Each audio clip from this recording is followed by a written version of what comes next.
A solution to an inequality is graphed below. Which real-life situation could match the solution? So I know that my dot's on 75.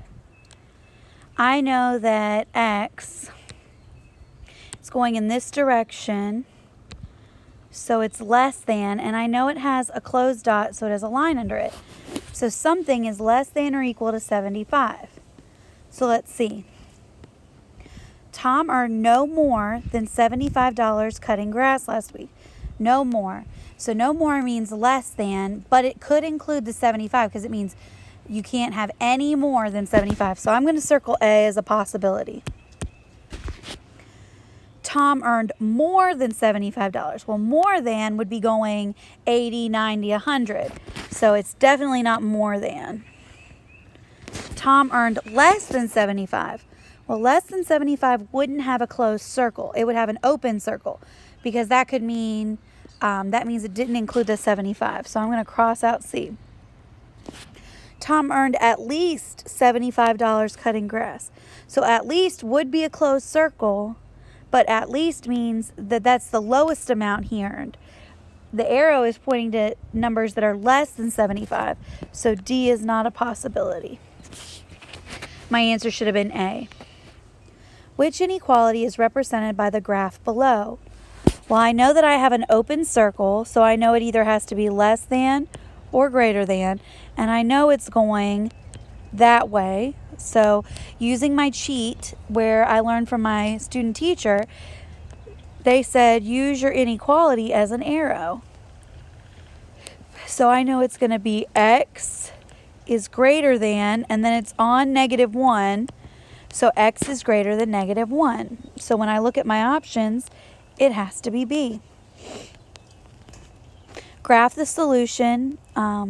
The graph shown represents the solution of this problem.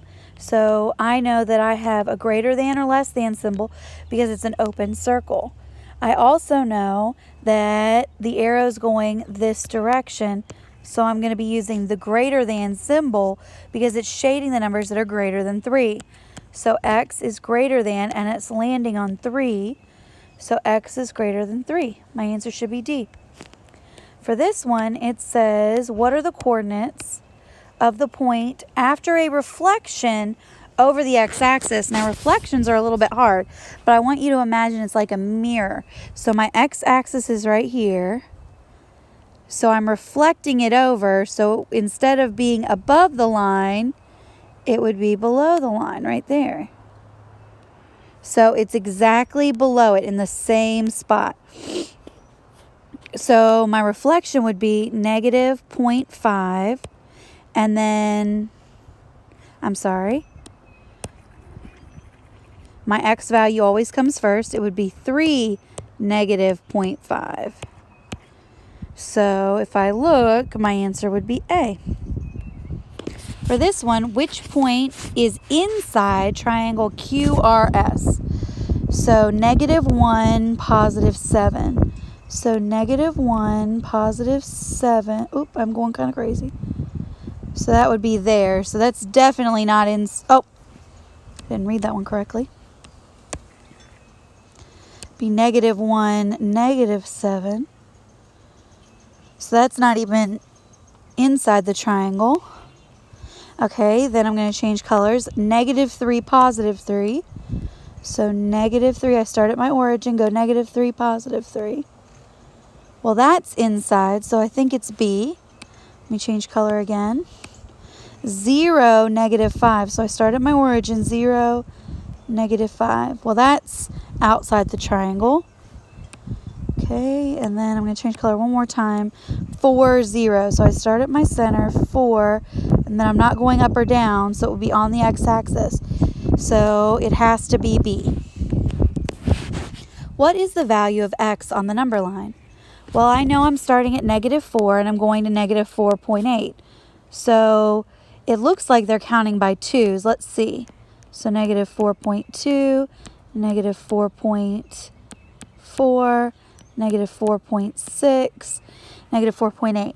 So if I wanted to figure out what number was between -4.6 and -4.8, it would be -4.7. Which point has a positive x and a negative y? Well, I know this is positive, negative, positive, negative. Then I know that I go with my x coordinate first, so that's positive, and I'm going up, so that's positive. Then my x coordinate, so it'd be negative and then positive. And then my x coordinate first, so it's negative, negative. And this one, x coordinate first, so positive, negative. So then it says which one has a positive x and a negative y. So that would be point D. Point P is located at 5, -4. Point P moved 3 units up and 4 units to the left. Where is point P located now? Okay, so I've got 5, 4. 5, -4. Okay, so I'm going 3 units up. So my y point is the one that goes up and down. So I'm going 3 units up. So that would put me, if I've got -4, 3 units up. So that'd be 1, 2, 3, -3, -2, -1. So I'd be at -1. And then 4 units to the left. That way's to the left. So I've got 5. And then I'm going 1, 2, 3, 4. So I've got 1, -1. So my point would be B. What is the distance between -15 and 2 on a number line? So I have my number line. I've got -15.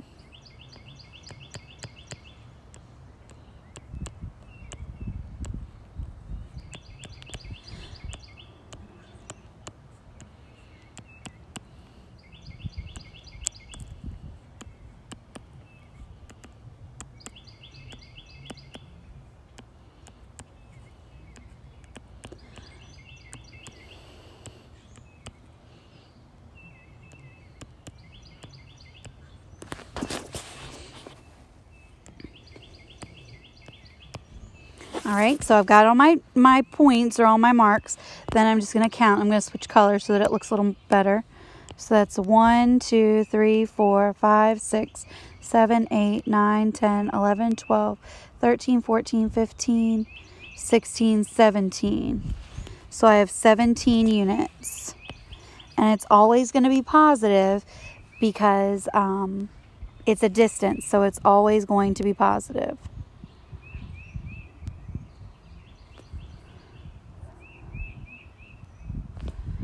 All right, so now at 6 a.m. the temperature was -5. By 1 o'clock the temperature was 10 degrees. What was the change in the temperature during the day? So they're looking for change. So I'm starting at -5 and I'm ending at 10.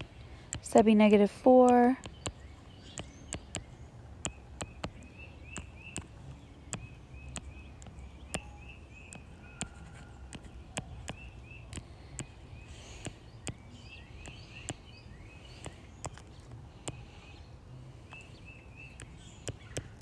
All right, so now I'm going to switch colors to figure out the change.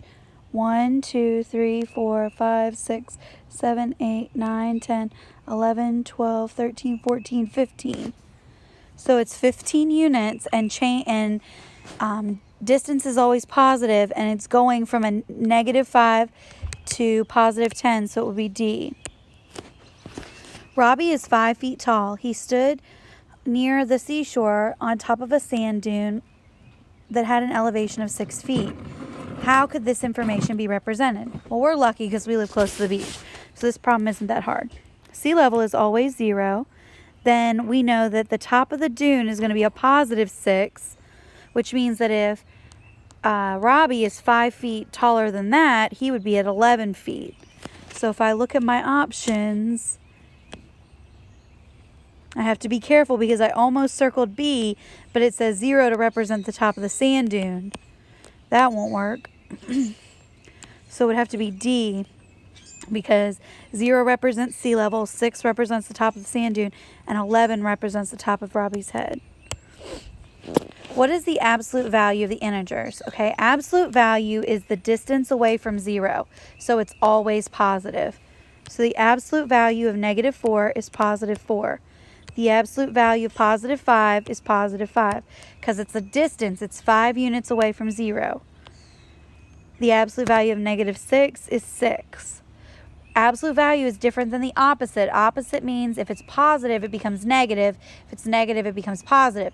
Absolute value is always positive because they're asking the distance away. So my answer should be A. The goalie for a local hockey team has faced less than 40 shots on goal, H, this season. Which inequality represents the situation?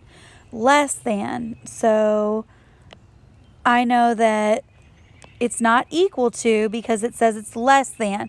That means it doesn't include the 40. So if I was drawing myself a number line, I could put 40, 0, 100.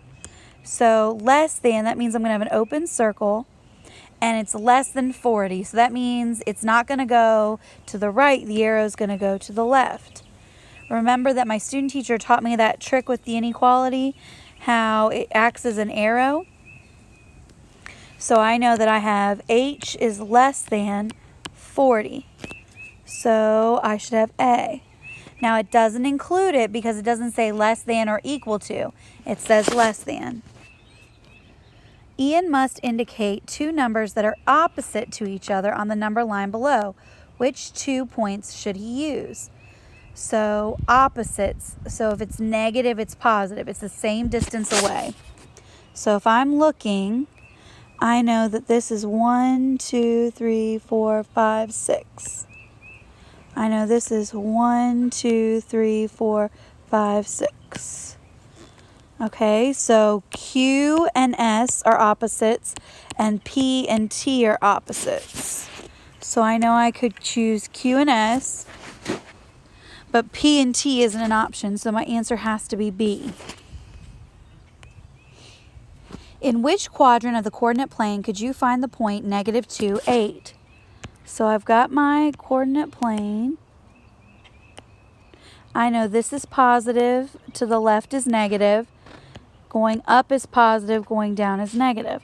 So I always go with my x coordinate first, which is side to side. So my horizontal. So this one's positive, positive.